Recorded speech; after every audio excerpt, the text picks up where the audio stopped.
Please sit back and relax. I would like to invite you to join me and explore the metaphysical celebration of Good Friday. We start with Holy Thursday. It was the time of Passover, a Jewish feast commemorating the Israelites' escape from the Egyptians. Symbolically, it describes a time when we bridge from one state of consciousness into another one, when we pass from the mortal into the spiritual.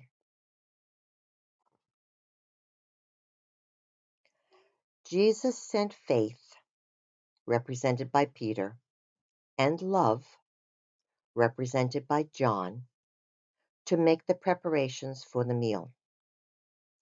And this meal, or communion, is a place where the deep aspirations of the heart could be shared with the indwelling presence. The place that was being prepared for the sharing was an upper room. This symbolizes a higher state of consciousness that is attained through prayer. The bread represents divine substance. Jesus said, "This is my body," meaning a body of spiritual ideas. The breaking of the bread is the stirring into action of these divine ideas. The wine symbolizes his blood, which we consider life, and the circulation of the divine ideas. Just as the blood of our own bodies circulates to bring oxygen and substance to the cells, the circulation of the spiritual ideas renews us and brings to us an abundant and unlimited life of God.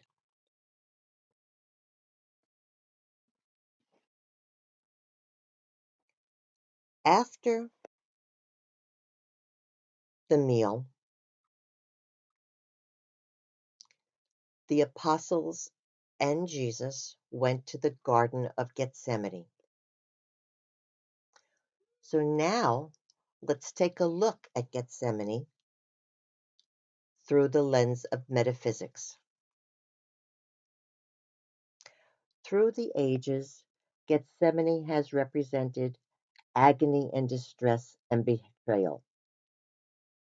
Jesus the Christ, in A Course in Miracles, speaks, "My brothers slept during the so-called agony in the garden, but I could not be angry with them because I knew I could not be abandoned." Gethsemane was also the scene associated with the betrayal of Jesus. Once again, in A Course of Miracles, Jesus clarifies, "I could not have said, 'Betrayest thou the Son of Man' with a kiss, unless I believed in betrayal."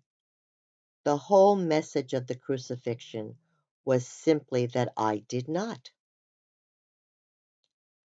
The actual translation of the word Gethsemane is oil press, press for extracting ointments.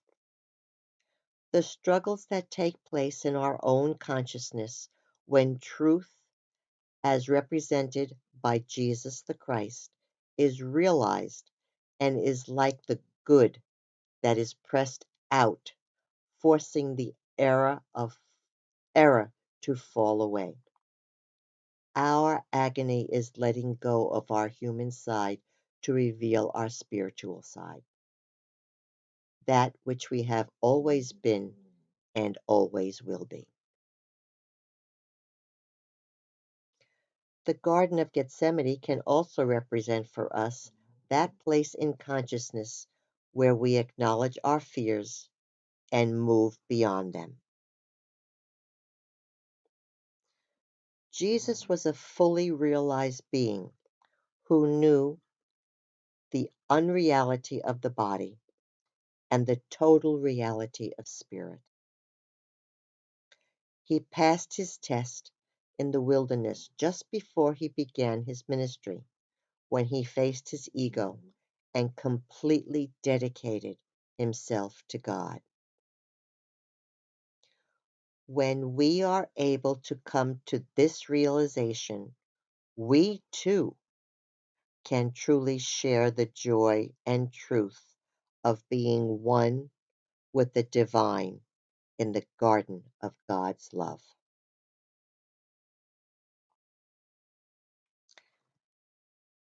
We continue on with the metaphysical interpretation of the crucifixion. Metaphysically, we do not view the crucifixion of Jesus as a tragedy, but as a step towards a great victory. In its purest form, Jesus in his words tells us, the message of the crucifixion is perfectly clear. Teach only love, for that is what you are.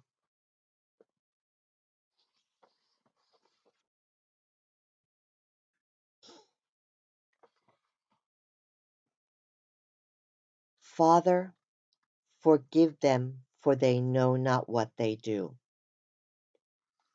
In truth, God does not forgive because God does not condemn.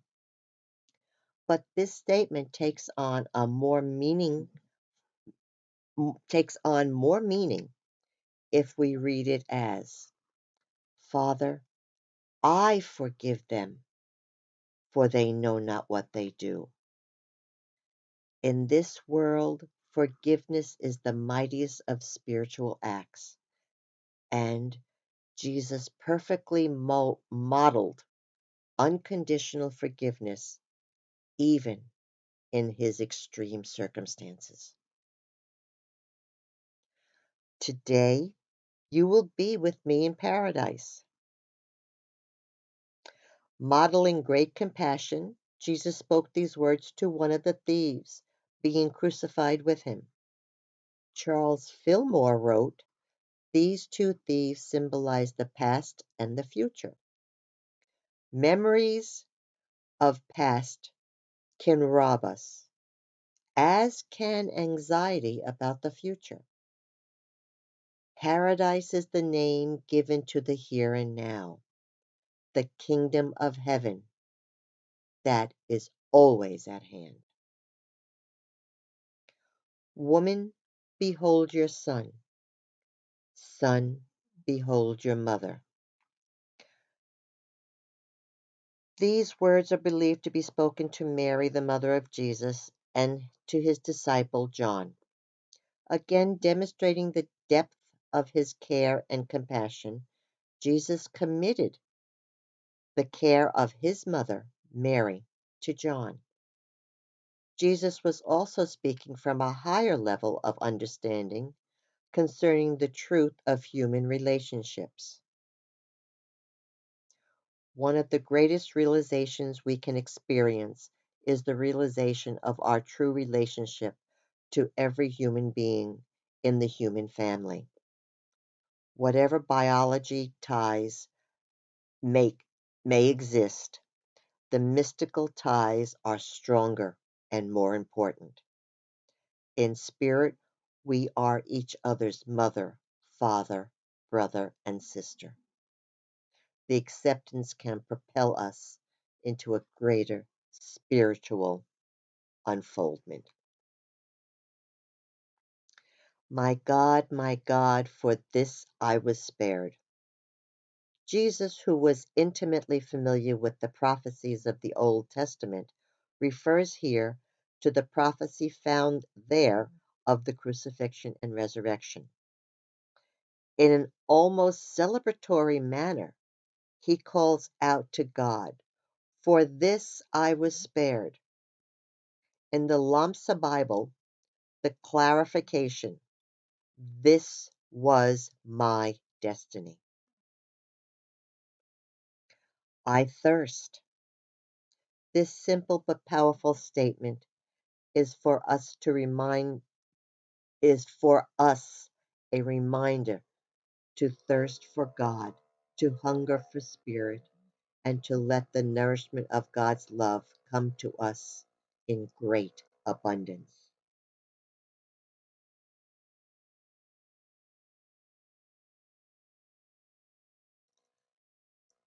It is finished. Everything that happens in a person's life is part of a cycle of learning, growing, and unfolding.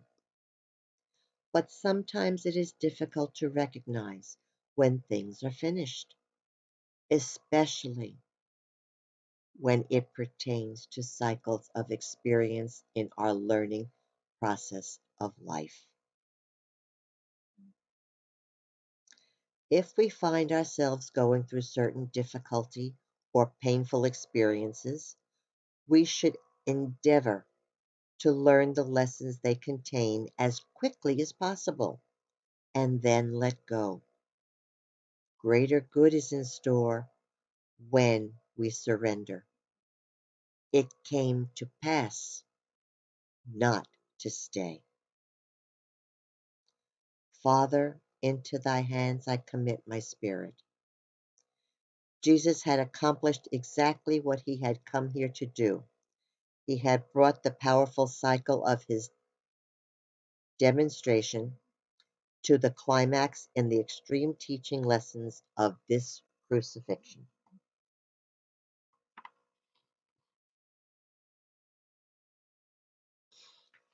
In A Course of Miracles, it states, let us not spend this holy week brooding on the crucifixion of God's Son, but happily in the celebration of his release. For Easter is the sign of peace, not pain.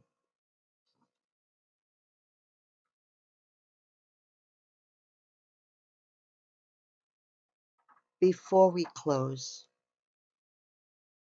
I would like to share one more thought with you.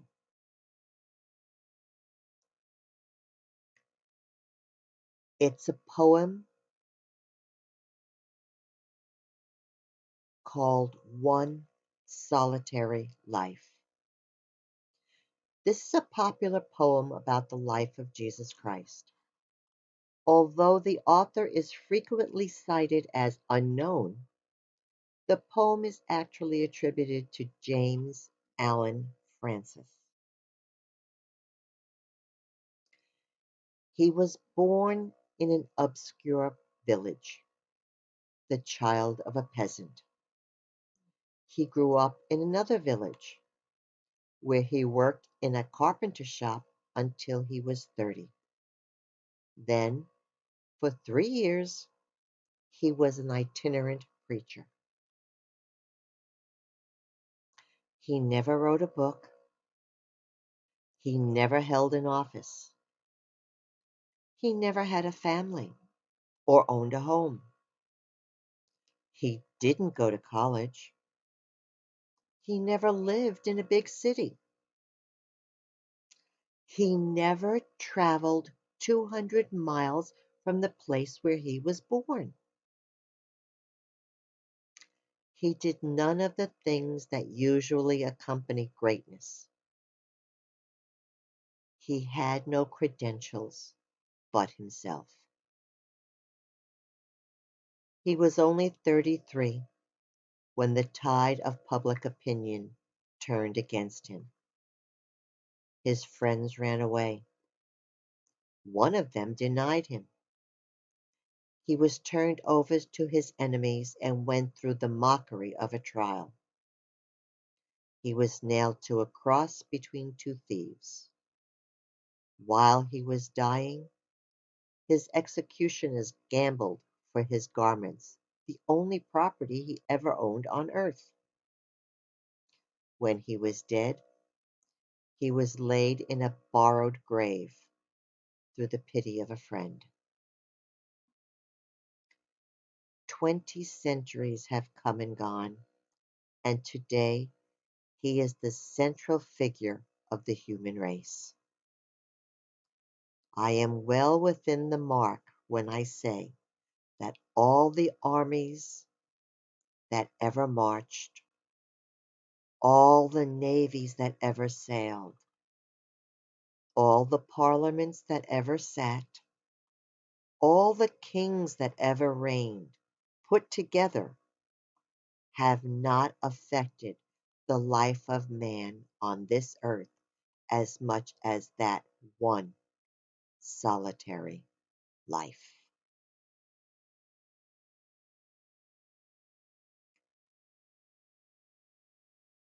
We ask you, Father, to accept our thanks for this season, to accept our love and our gratefulness for your Son, to accept our happiness in knowing that we are so loved and embraced by you, that our lives are perfect. We are manifest good, love, wholeness, completeness, energy, everything that is good in this world comes from you, and we embrace it. We share this love with all we meet. We are thankful for you. We are thankful for our brothers and sisters. We are thankful for this love that is us.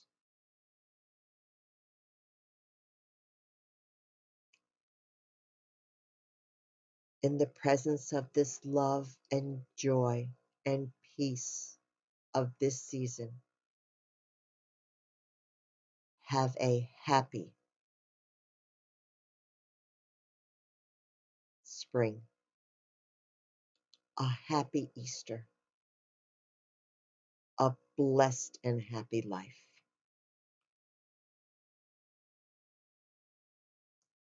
In God's holy name, we say thank you and namaste.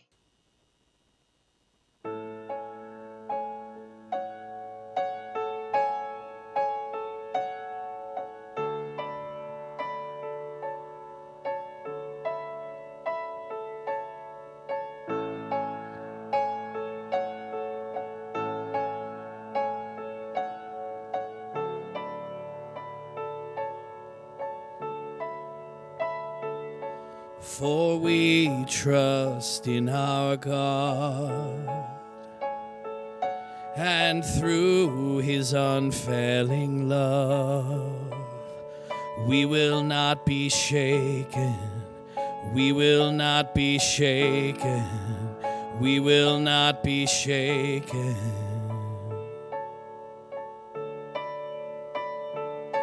For we trust in our God,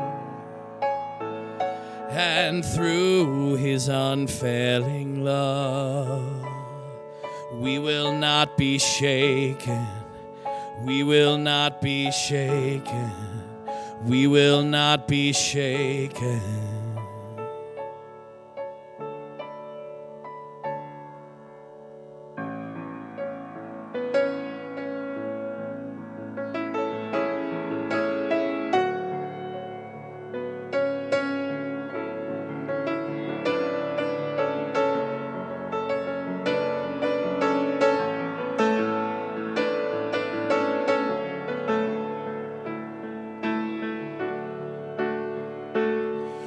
Though the battle rages, we will stand in the fight. Though the armies rise up against us on all sides, we will not be shaken. We will not be shaken. We will not be shaken.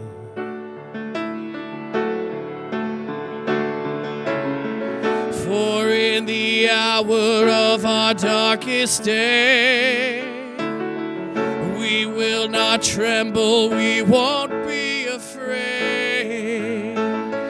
Hope is rising like the light of dawn. Our God is for us, He will overcome. For we trust in our God, and through His unfailing love, we will not be shaken. We will not be shaken. We will not be shaken. For we trust in our God, and through His unfailing love, we will not be shaken. We will not be shaken. We will not be shaken. No, we will not be shaken. We will not be shaken. We will not be shaken.